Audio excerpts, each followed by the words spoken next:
Hello and welcome to FountainFX on Monday the 22nd of September 2014. We're looking at the pound today, just really in summary from what happened last week. If we look at the pound Australian dollar, it's showing some serious strength against the Aussie dollar, the pound is, and even despite all the negative news or negative perceptions that have come from the UK because of this Scottish question that obviously didn't turn out to be as bad as everyone thought. We've been seeing the pound rising quite steadily against the Australian dollar since the 8th of September, going all the way back down here. This is at the 173. It's actually moved in all over 1,000 points, which if you're trading one lot, that's $10,000 gain in profit from a $1,000 trade. And it doesn't even mean to say you've had $1,000 worth of risk at the bottom here. So it's been moving very, very steadily, very nicely up. But one thing we have to be aware of, especially if we look at this daily chart, is it is pushing into an area of previous resistance. If we look up here at the 183.50, so if we want to see it continue, we need to see it clearly break through this level.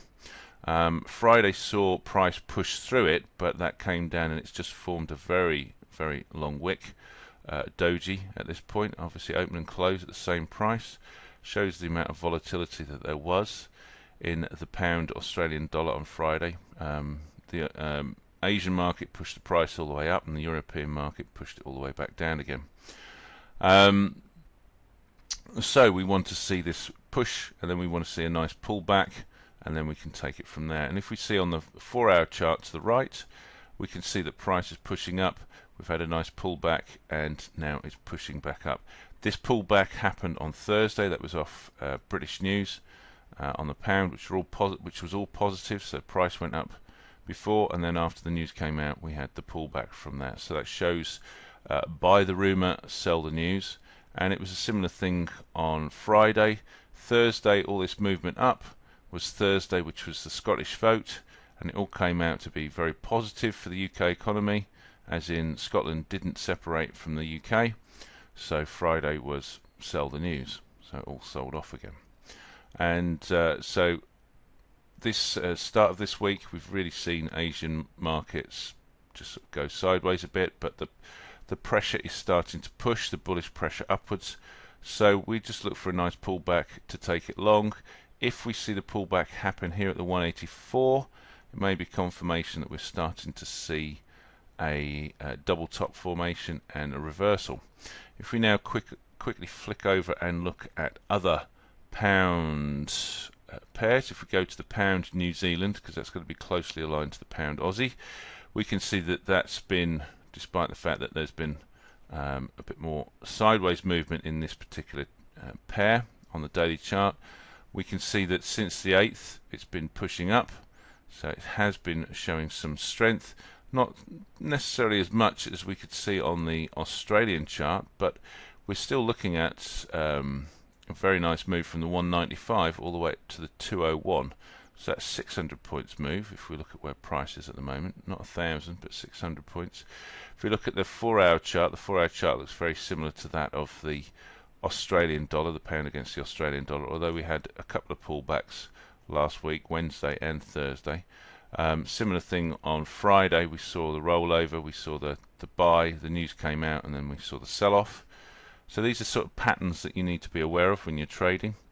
Pound US dollar, the biggest currency pair on the pound, has shown that the pound has very much been in a downtrend for the last few days. Just after the 8th, it started to show some strength, but only to pull back into this area of supply up here at the 165. And prices then turned and fallen, obviously on Friday, with that momentum.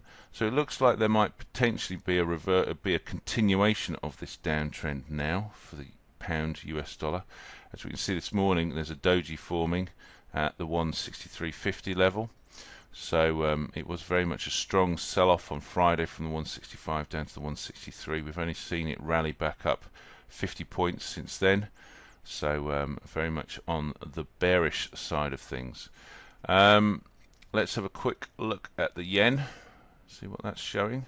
Pound yen, and pound yen similar to pound Aussie dollar, showing upward momentum, very strong bullish move, and we've seen a pullback but we've got some dojis here, so it's area of indecision. It's showing on the MACD that price wants to go down, but very much price is sort of sat sideways at the moment, so it's about waiting and seeing what's going to happen with this. It'd be nice to see it break out and push up, because you'd be able to take quite a nice trade on that. We probably, if we look at that, we're around about the 178, so it could go all the way up to the 180, so that's another 200 points of movement.